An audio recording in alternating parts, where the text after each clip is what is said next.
mais des postes.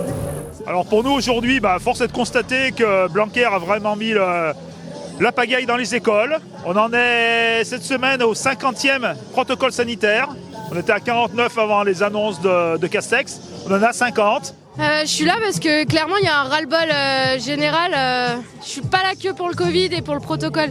C'est-à-dire que là ce qu'on vit en ce moment, c'est le résultat de dizaines d'années de démantèlement du service public d'éducation. Nous on n'a plus de moyens ni humains ni matériels. Les écoles elles sont vétustes, on n'a plus de personnel d'encadrement. Les élèves en situation de handicap, on peut plus les accompagner correctement. Et là la situation sanitaire fait que ça démultiplie tous ces problèmes qu'on a depuis des années. Et surtout, nous, ce qu'on revendique en tant qu'organisation syndicale, c'est des moyens. Parce qu'aujourd'hui, dans les 4 scénarios qui ont été prévus dès la rentrée, aucun ne prévoit le recrutement de personnel pour pouvoir au remplacement.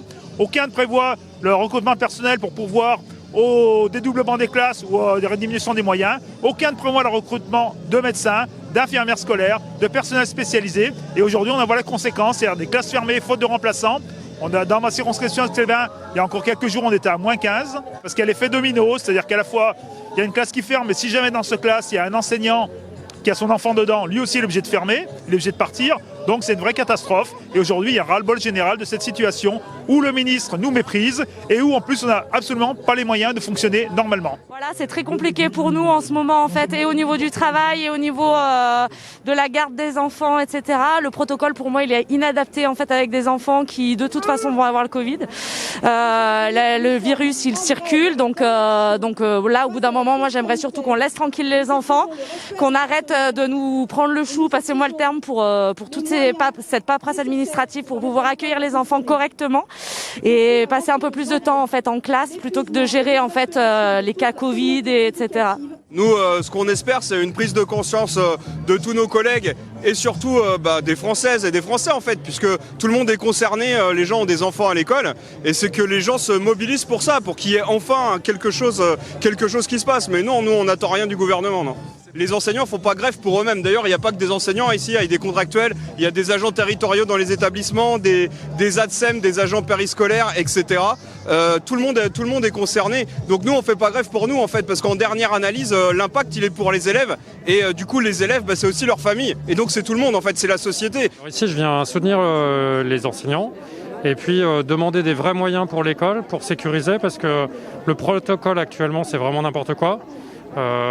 Donc on voudrait sécuriser les classes, on ne veut pas fermer l'école, mais on veut vraiment la sécuriser. On voudrait qu'il y ait des capteurs de CO2 pour savoir quand est-ce qu'il faut aérer, on voudrait qu'il y ait des dispositifs d'aération qui soient de qualité. Voilà, puis le fait de ne pas avoir les enfants à l'école aujourd'hui, c'est aussi une manière de soutenir le mouvement de grève. Ouais. Les autotests, il y en a une boîte de 5 qui m'a été fournie par le collège. Et le reste, parce que c'est largement insuffisant pour une famille de 3 enfants, le reste c'est effectivement de l'achat personnel, mais c'est vrai que la facture monte assez vite en autotest, ouais, tout à fait. Surtout quand il faut en faire 3 sur 3 enfants sur une semaine, c'est compliqué. Ouais. Ce qui est insupportable, c'est qu'aujourd'hui, les annonces qui sont faites par les médias. Nos propres hiérarchies ne connaissent pas les textes, et c'est les médias qui nous disent ce qu'on doit faire. Donc, en tout cas par l'intermédiaire de médias, c'est insupportable, c'est une forme de mépris à l'égard des enseignants.